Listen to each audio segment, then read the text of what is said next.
birth mother passed away, she entrusted me to her sister, who was the second wife of a court official in the capital, to raise me as. When my aunt received me, she held me tight, her eyes brimming with tears. My poor child, why such a tragic fate? She then pulled out a handkerchief to wipe my tears. From now on, this is your home. I'll be your real mother. Outside the door, a young boy, who had just excitedly entered with a porcelain cup, froze. The teacup in his hand slipped and shattered on the floor. He gritted his teeth. Mother, that is exactly what you told me back then. My aunt, still caught up in her sadness, looked awkward. She quickly forced a smile and explained. Sooner, how about this pretty little sister becomes your wife someday? The boy turned and ran off. She is too ugly. I don't want her. 14 years flew by. On my wedding day, he blocked my bridal sedan chair. His eyes were bloodshot. You promised you'd be my wife. How can you go back on your word? You're breaking your promise. Quishun never liked me. Not really. It was because when I first arrived, I was covered in dust and grime. I was crying in my aunt's arms, my tears mixing with the dirt on my face. My little face was as dirty as a stray kitten's. My aunt took out a handkerchief and wiped my face. After wiping me, she wiped her own. She gently wiped the smudges from my face, then hugged me, comforting me. Don't cry anymore. Everything will be fine now that you're home. With me here. This will be your home from now on. I'll be your real mother. Back then, I didn't understand. She had only been married to Quimin, the court official from the Ministry of Justice, for 3 years, and her relationship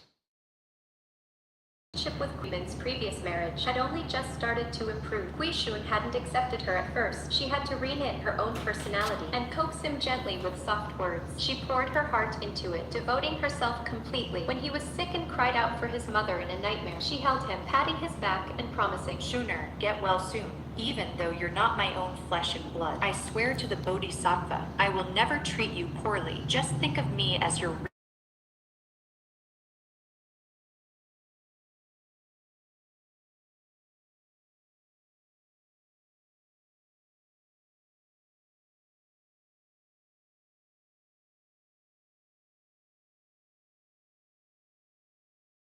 mother. loving aunt. But he happened to overhear my aunt's last comforting words. With impulsiveness, he became furiously jealous on the spot. He smashed the teacup. Even though my aunt explained things to him, he was stubborn. He held a grudge and refused to listen. And towards me, who had taken half of his affection, he naturally showed no kindness. I was always because I was living under someone else's roof. And making my aunt feel awkward. I became even more humble in trying to please him. I'd follow him around, calling him brother. When he studied, I fanned him. When he caught crickets, I wove cages for him. He would shoo me away. Stay away. Your aunt took my mother's place, and now He'd mock me. you look like a skinny bean sprout. You actually think you can be my wife. Dream on. My eyes welled up with tears, but I gritted my teeth, pretending not to hear. My uncle came home from work and happened to see it. He took my hand and led me to the alley entrance to buy me many candied hawthorns and preserved plums. After he tucked me in for the night, I heard him angrily confronting my aunt. You've spoiled him, Ron. He'll be 9 next year. Still, so clueless. He lost his own mother, too. But he can't put himself in someone else's shoes. He can't be considerate of him. Instead, he is acting like a baby, fighting for attention. Auntie tried to smooth things over, playing to his mood. All right, dear. Doesn't this just prove that Shun sees me as his real mother? That is why he is jealous of Aning. Good thing our Aning has such a sweet nature. She doesn't hold anything against her brother. She chuckled and added, the kids just met. It is totally normal for them to clash a bit. They'll grow fond of each other the more time they spend together. They may become inseparable later on. The day Auntie hoped for never quite came. Instead, the rift between us only deepened. My birthday, you see, was only 2 days after Quishun.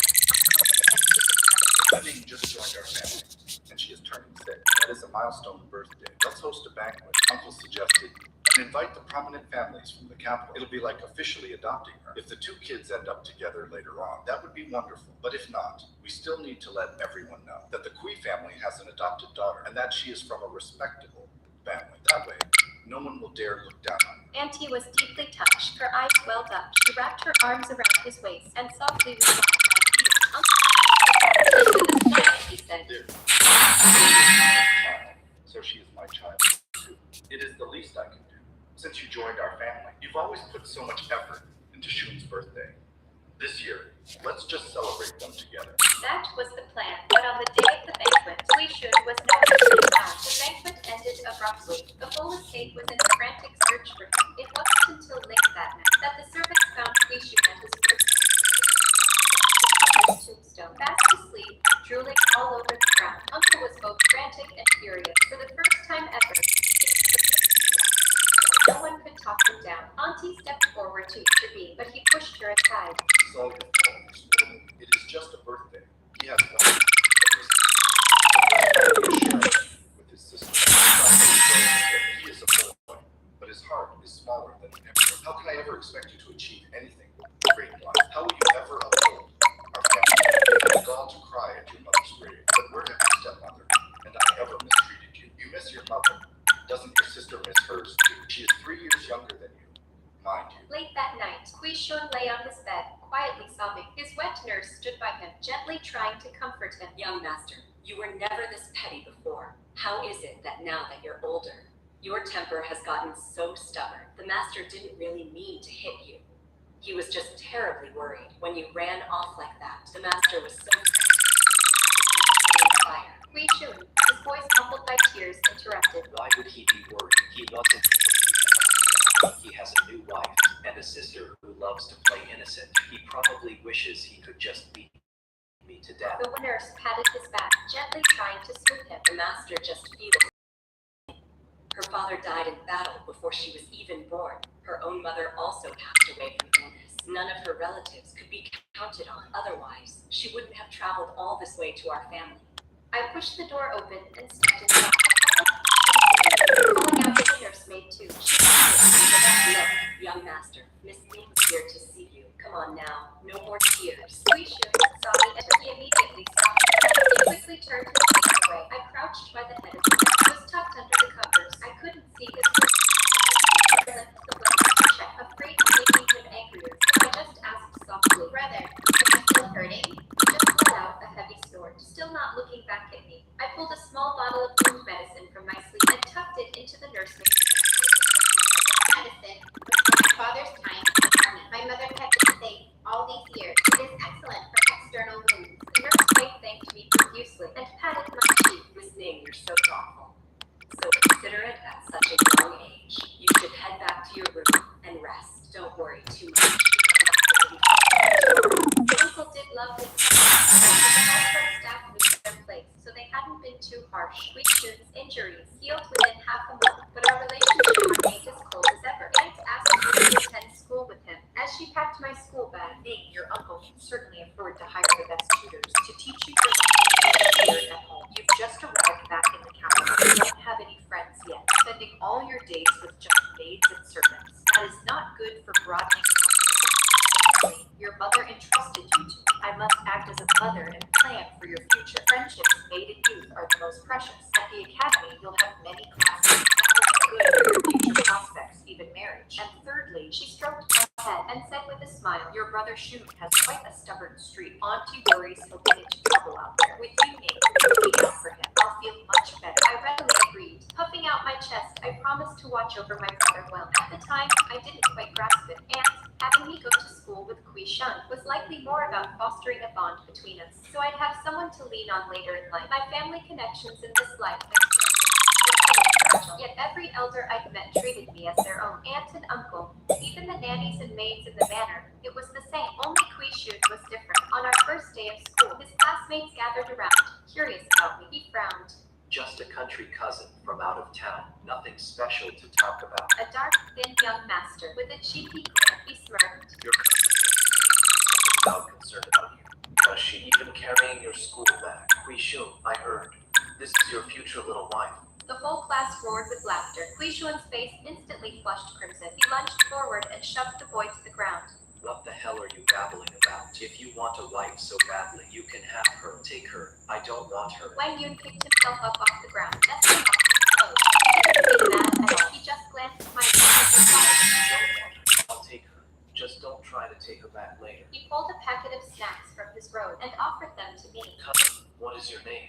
Want some jerky? Even though he seemed like a mischievous kid, he didn't really have a temper and was pretty easygoing. Auntie taught me to make more friends, and I didn't want to make things awkward, so I took the dry meat and gave him a sweet smile. Thanks, Brother Wang Yan. He scratched the back of his head, looking a little embarrassed, but Quishun standing nearby, snatched my satchel away and grumbled angrily. Playing nice, aren't we? Calling everyone brother, you eat. I stayed in the capital for 8 years and became very other classmates. It wasn't until I was 14 that my uncle was convicted and exiled. Overnight, the Kui family servants scattered. Luckily, Nanny John and the other maids all received severance pay and returned to their hometowns to retire. Kui Shu, being at the Imperial Academy, was the headmaster's favorite student and was adopted as his foster son with the headmaster's guarantee of exile. As an adopted daughter, I wasn't implicated either. In prison, my uncle asked me, "Do you have any families in mind for marriage? If they are of good character, perhaps they wouldn't mind the Kui family's misfortune." He sighed and continued.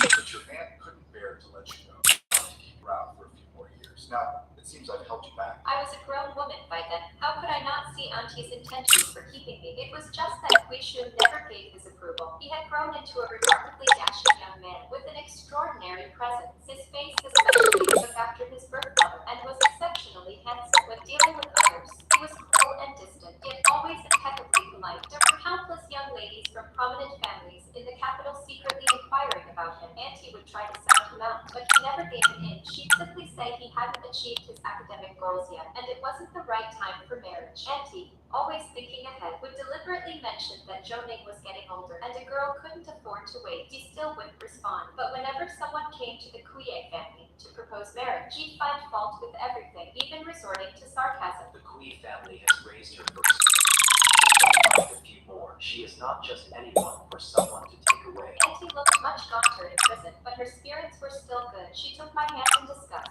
That Wen fellow has visited our house many times. I can tell he genuinely cares for you. If he doesn't mind our current situation, perhaps we could arrange your marriage to him. You could stay in the capital and avoid suffering with us in the south.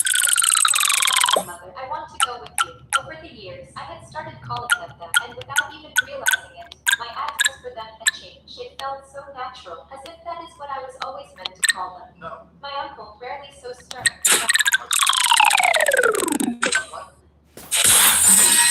Should I let you settle in a desolate place and ruin your entire life? I too abandoned my usual obedience and replied with straight face. Your daughter has decided to stay by your side, father-in-law. I hope to marry in this lifetime. On the day we left, we should never appear to see us all. My uncle, both weeping and laughing, exclaimed. Well, isn't that something? Lost a son, but gained a daughter. As we were about to leave the city, Wang Yun arrived in a rush, and my best friend, Pei Suyun, the daughter of the Minister of Rights. Suyun, my best friend, held my hand, crying and talking for ages. She was nagging like the urged us on. She slipped them some silver. She handed me a letter and a small pouch of silver. Then, lowering her voice with a pout, she said, "The silver's from me. The letter's from him.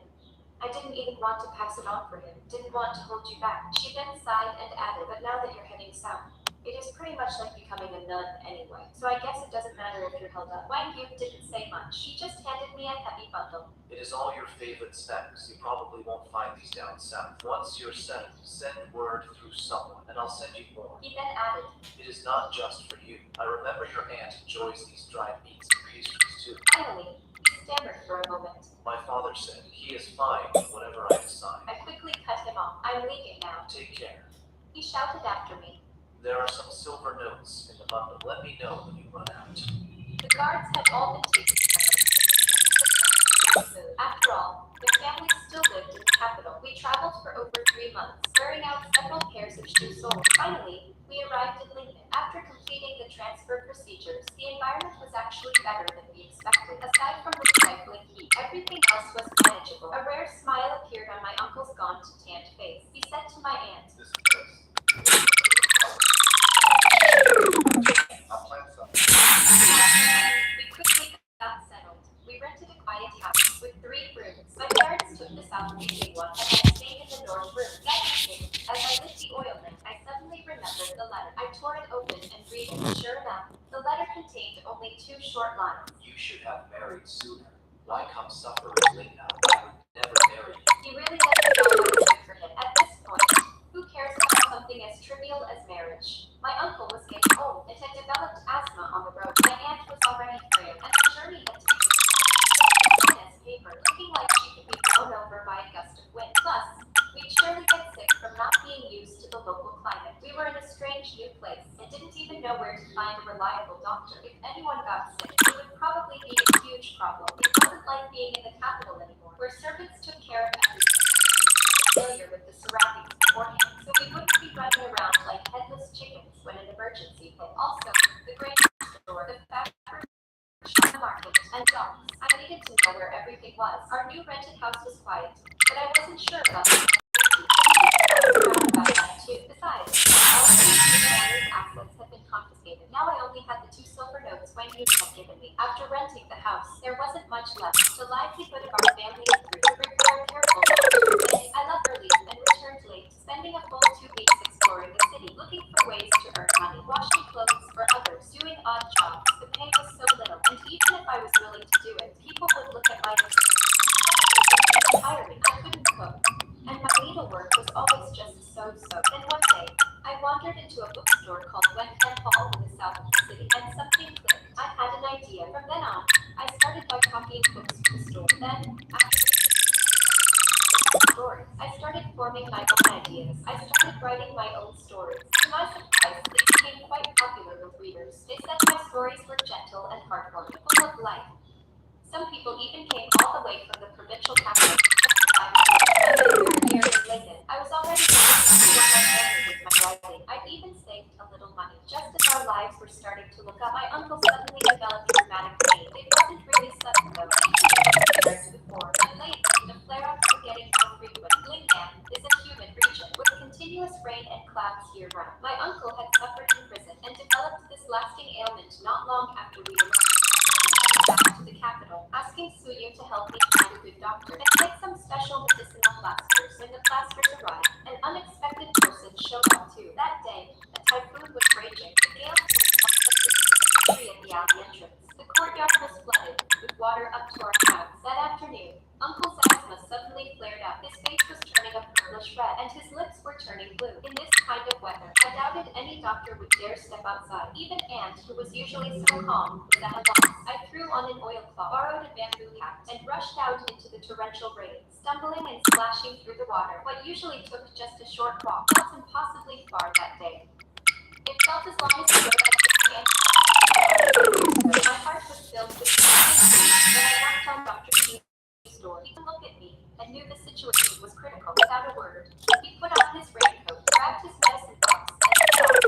The wind was ferocious. We were like dry leaves, ready to be swept away by the gale at any moment. Old Man Chu's medicine box was swinging wildly. He had to hold it. As we reached the alley entrance, a powerful force hit us. It snapped a thick branch off the old bamboo tree. It pulled it to branch fire. Old Man Chu grabbed my arm and pulled me back with all his might. It crashed just a foot. His voice was drowned out by the wind and I didn't hear it clearly. I just saw the alley was completely blocked by a broken bridge, leaving only a narrow path. I could barely squeeze through sideways. Just then, we heard a horse neigh from the other side of the alley. In this god-awful weather, who would be riding a horse? The splashing of hooves grew closer, then stopped abruptly right at the alley entrance. A figure jumped off the horse. He suddenly raised up his face, revealing an anxious face. Joni, It was one you. In the past 2 years, he put aside his carefree ways, studied diligently, and finally passed the imperial examinations. Then, through his father's connections, he secured a minor official post in a nearby county. Suyi told me about studying the medicine, and who else was better suited to bring it? His eyes were red with anger again. In this weather, are you really trying to get yourself killed? You're a pampered young lady. Servants, the silver notes I gave you, you sent them all back. You just want to make yourself suffer. My family has plenty of money. I knew his family was wealthy, but can I really rely on friends my entire life? I cut him off. What kind of young lady am I? Besides, asking are servants not people too? He was stunned. His bluster immediately deflated. I can never win an argument with you. He shot me another glance, stopped his feet, and said, a mix of anger and worry in his voice. I had hot water prepared and ginger tea brewed. Go wash up quickly. I'll keep an eye on Uncle. With that, he slipped into the house. Watching his tall figure, I suddenly remembered years ago at school when he first struck up a conversation with me. Cousin, what's your name? Want some dry meat? Back then, he was a pampered young master from the capital, dressed in fine silk, and smiled. Now, he stood in our humble house, sleeves rolled up, holding a bowl of medicine, patiently spoon-feeding father. His attendant,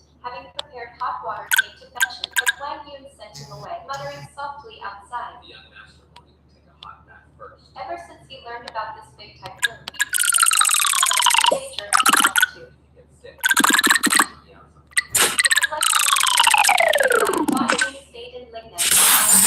Term of office ended time and again, and he rose from county magistrate to judicial commissioner for the prefecture. Every time he went back to the capital to report, he always found a way to stay. I asked him if he missed the capital. He scratched his head and said, The lychees and lignin. I completely forgot how about home. we barely spoke more than necessary. Over those 5 years, he'd come by every single day off.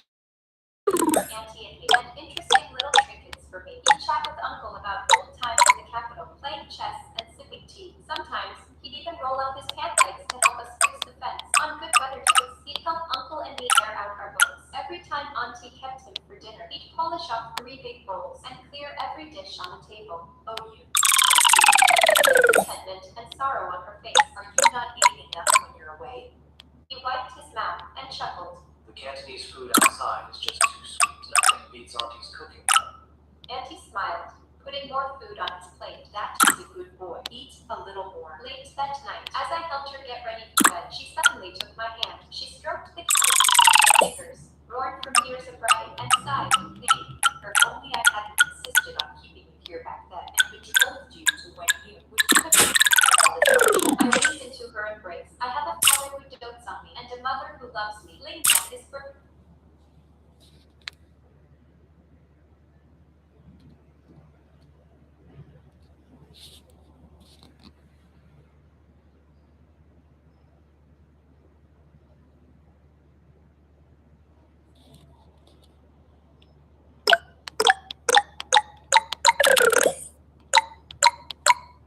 bursting with flowers, and so many more fresh fruits and flowers than the capital. It is just the thing to satisfy my cravings. I don't feel any hardship. It is just, I just wonder how Quishun is doing these days. I remember, he always looked at me with such disdain. But back in school, when someone mocked me in front of me, he snorted coldly and said, You're just a concubine, son. I bet you've never even had a proper birthday party your whole life. Joan Ning, though, she is a proper young lady, officially from the Kuai family. She had a grand birthday banquet when she was 6. I remember the day he got a beating. I knelt by his bed and asked him, Brother, does it still hurt? He just grunted, turning his head away from me, but his eyes were all red. He looked so incredibly hurt, like he was about to burst into tears. Then I recalled another day, when our teacher let us out early. I suddenly got a craving for roasted sweet potatoes, so I bought mountain, dug up one, buried them, and started a fire to roast them. He was so impatient, telling me I was just wasting time, but he didn't dare leave me by myself and go ahead. He just grumbled. You're such a country bumpkin. Even living in the manor, you'll never be a proper young lady. Eating this stuff will make you fart. It is not elegant at all. As the sweet potatoes arose, I couldn't wait to put out the fire and started poking at it with a bamboo stick. But a spark flew up and burned my hand. He immediately jumped up, scolding me while pulling a bottle of wound medicine from his sleeve. It was the very same bottle I'd given him before. I had no idea he'd been carrying it all this time. He practically yanked my hand over and gently blew on it, then sprinkled the medicine on the burn. I'm not doing this because I care about you. I just don't want to get scolded because of you. After the medicine was on, I still dug the sweet potato out of the ashes, blew off the ash, and offered it to him. He frowned and took a bite.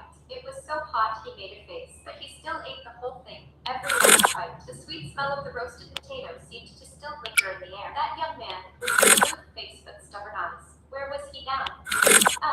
Even if Uncle didn't say it, I knew he must be missing his son terribly. Would they ever have a chance to reunite in this lifetime? Overnight, even though 6 years had already passed, the news of course came from Wang Yu. He rushed over in the middle of the night, even before he entered the courtyard. Uncle, Auntie, incredible news. It is overturned. The imperial decree has been issued. Auntie and Uncle quickly dressed and got out of bed. They opened the door. I rubbed my aching wrists, tired from writing, and put down the story I was halfway through. We all just stood there, stunned for a long moment, until Auntie's sobs finally broke the silence. Only then did Uncle let out a long, slow breath, as if a huge boulder that had been weighing on his chest for 6 years had finally rolled away. Who was it? Who petitioned the court to re-examine the case? Quishun, of course. Shunner.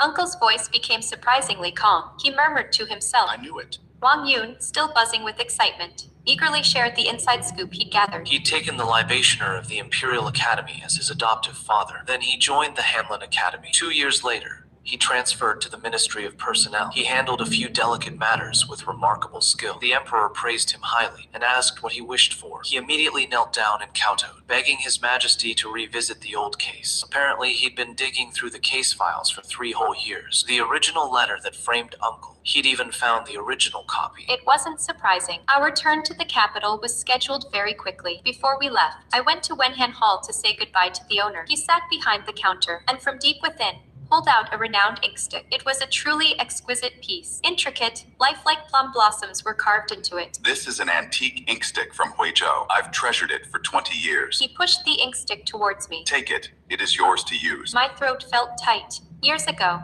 he gave me a job, which allowed me to protect my parents. Uncle Jang. Oh, please, you shouldn't. If I'm giving you a gift, I expect something in return. I've opened a branch in the capital. From now on, when you write new stories, just send them straight there. I bowed to him. That would be perfect. Let's go. If we don't hurry, we'll miss the boat. Wang Yun met me at the dock. As I boarded, he reached out his hand to help me up. I placed my hand in his. He paused for a moment, then pulled me onto the boat, and then naturally let go. As the boat pulled away from the shore, I stood at the stern, watching the mountains and rivers of Lingnan slowly fade into the distance. Dock workers bustled about, and the old vendor selling sweet soup called out loudly. When I first arrived 6 years ago, I thought this would be where I'd live out my days. 6 years passed, and I learned to copy books. I learned to create stories. I learned to fix roofs. I learned to put my past, stroke by stroke, onto paper, ready to embrace a new life. Wang Yun stood beside me. If you're sad to leave, I'll come back with you to visit sometime. The river wind ruffled his robes. I looked at him. He'd lost a lot of weight over the years, yet his face was much gentler than it had been when he was a boy. He was already 23, but still hadn't married. I suddenly called out to him, Wang Yun, do you remember what you said to me the very first time we met? He thought for a moment. I think it was. Cousin, what is your name? Want some jerky? Not that.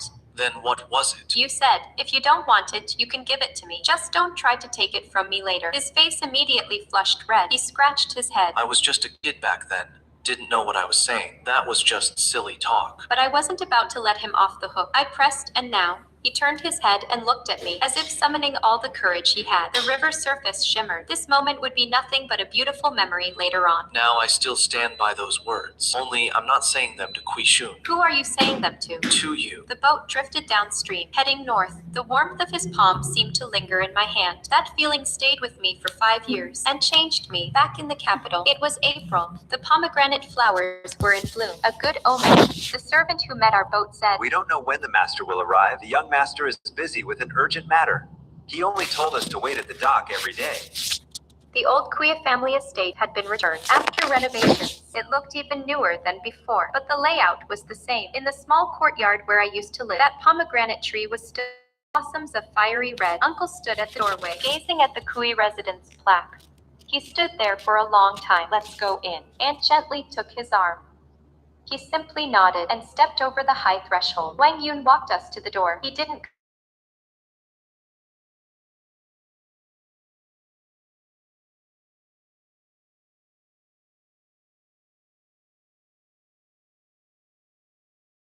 go inside.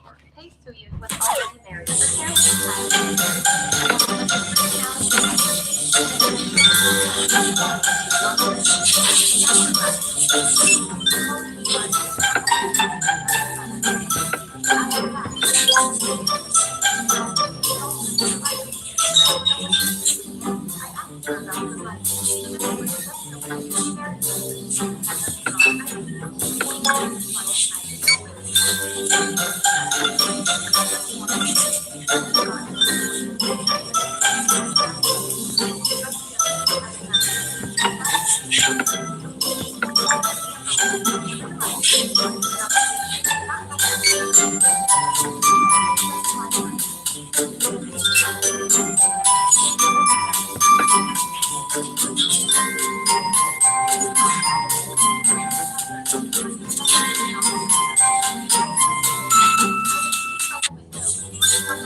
That is just fantastic. He frowned. He responded coolly. We are family, traveling together. Of course we're together. It seems some outsiders decided to invite themselves. These two never got along. It was probably Quishun being difficult. Now that I was practically Wang Yun's fiance, and he was like a brother to me, I quickly stepped in to smooth things over. I'd already made plans with Wang Yun. My aunt also chimed in. Zanji, did you reserve a table? Wang Yun nodded in affirmation as he led the way. He naturally walked beside my aunt. Quishun's brows were furrowed, but he didn't make a scene in public. The private room wasn't large. There was a square table. My aunt sat at the head of the table. My uncle sat to her right. I was about to sit to my aunt's left when Quishun pulled out a chair first. You sit there. He glanced at Wang Yun. Wang Yun didn't contend for the seat. He sat next to my father. He asked about my father's leg ailment with concern, saying he brought some ointment from a famous shop. It was very effective. My father patted his hand, a smile on his face. You're too kind. Quishun sat down right next to me. He picked up the teapot and poured tea for the elders. He only poured for himself last. My cup remained empty. He didn't pay it any mind. I never liked drinking tea since I was little. I'd always said it made me lose sleep. When you reached for the pot, he poured me a cup. He smiled and said, Brother Kui, try this. It is top grade Laojian Mei from Wuyi Mountain. Quishun took a sip and set it down. Brother Wang, you've been out and about for years. You've even become a tea connoisseur. Wang Yun gave a frank laugh. Connoisseur is a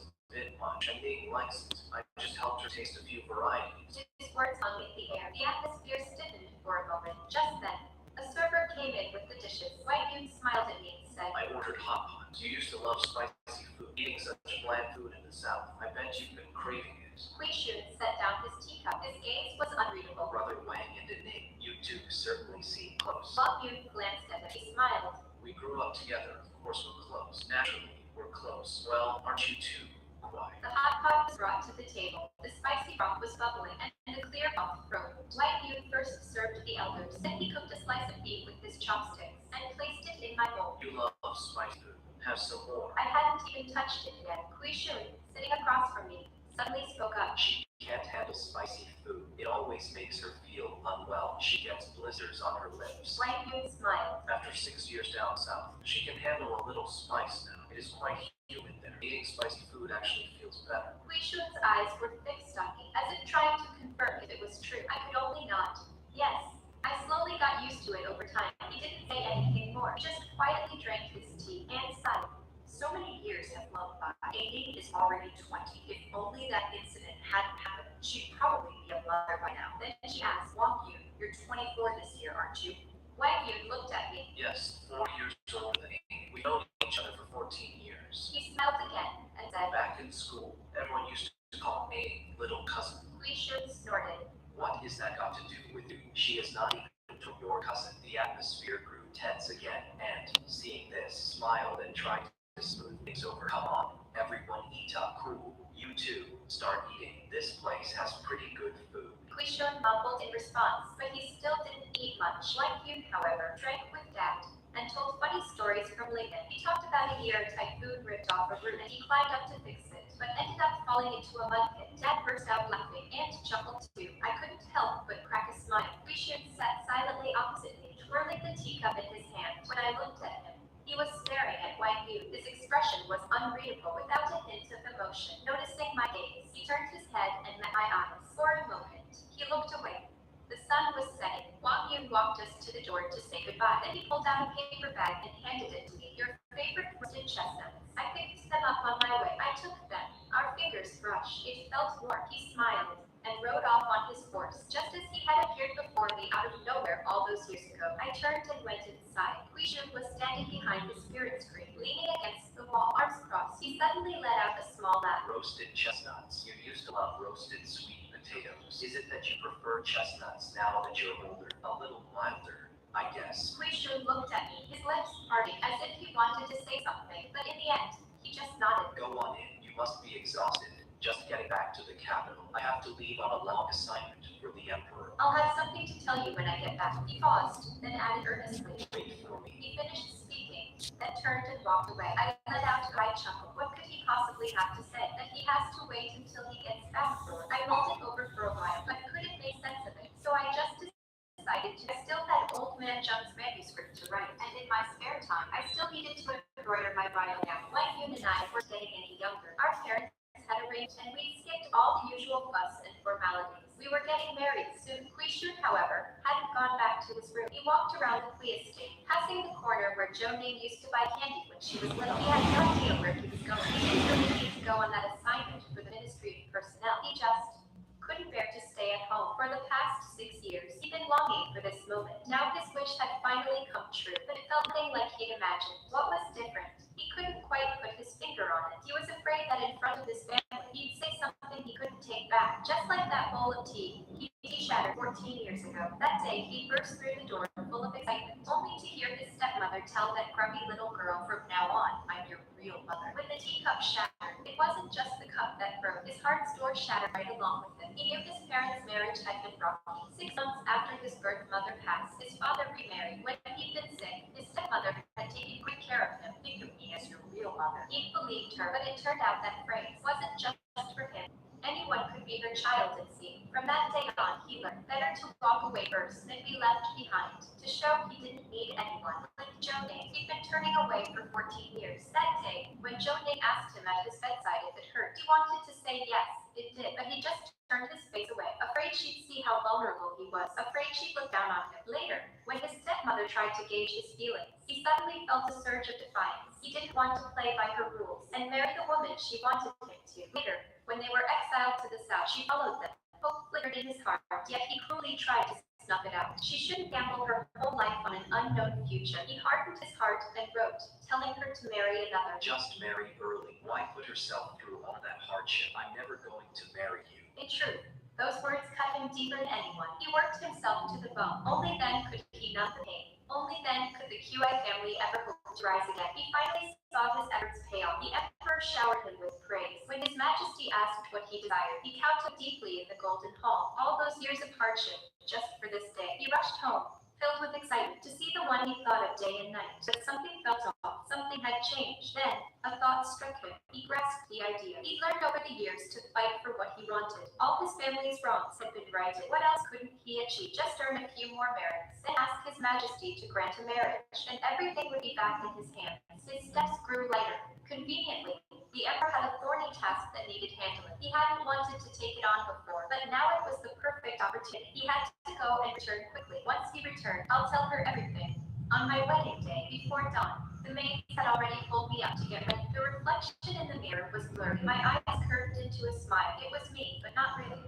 The wedding procession left the Kui estate, full of music and fanfare, heading for the Wang family's home. I sat in the chair, clutching the apple, listening to the lively sounds outside, a little nervous, but also at peace. Finally, I was marrying Wang Yu. The sedan stopped halfway. The procession fell into disarray for a moment. Then I heard the matchmaker's frantic cry. Lord Queen, this is the bridal sedan. You can't just. And a hoarse voice spoke. had a drink in ages. Joe Ning. My heart leaped.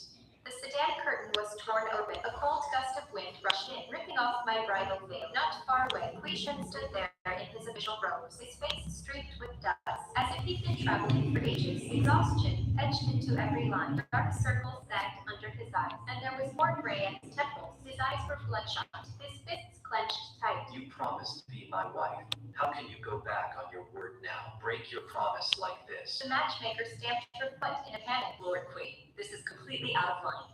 He pushed the matchmaker aside and stepped closer, his eyes burning with emotion as he stared at me. Joe Ning, answer me. I frowned. It is my wedding day. What is he doing? Brother, when you and I are married with everyone's left through proper channels, all the elders approve. What about me then? What am I to you? I sighed. My apologies, brother. I didn't consider your feelings. I should have picked a day when you were actually around. But the elders said this was the only auspicious day for 6 months. Since you're back now, well, isn't that just perfect? He let out a few cold laughs. Suddenly, he let go and took a step back. I wish you happiness, as long as he is truly the one you truly love.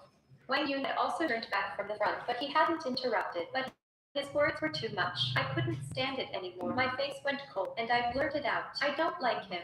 Am I supposed to like you instead? The sunlight was blinding. Veins pulsed on his forehead, his eyes icy. We stared at each other for a long moment. Finally, he softened. His voice dropped. I know you hate me. All these years, I've been struggling.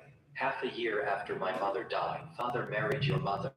I thought she genuinely cared for me. But then, of course, she expected you to call her mother too. I was furious, so I took it out on you. Constantly. Whoever she wanted me to marry, I'd refuse. Ning, I actually realized how I felt about you a long time ago. I cut him off. Brother, don't say another word. Leaving aside our complicated relationship, when our parents first suggested it, it was Sun Yu who wrote me a letter telling me to marry someone else.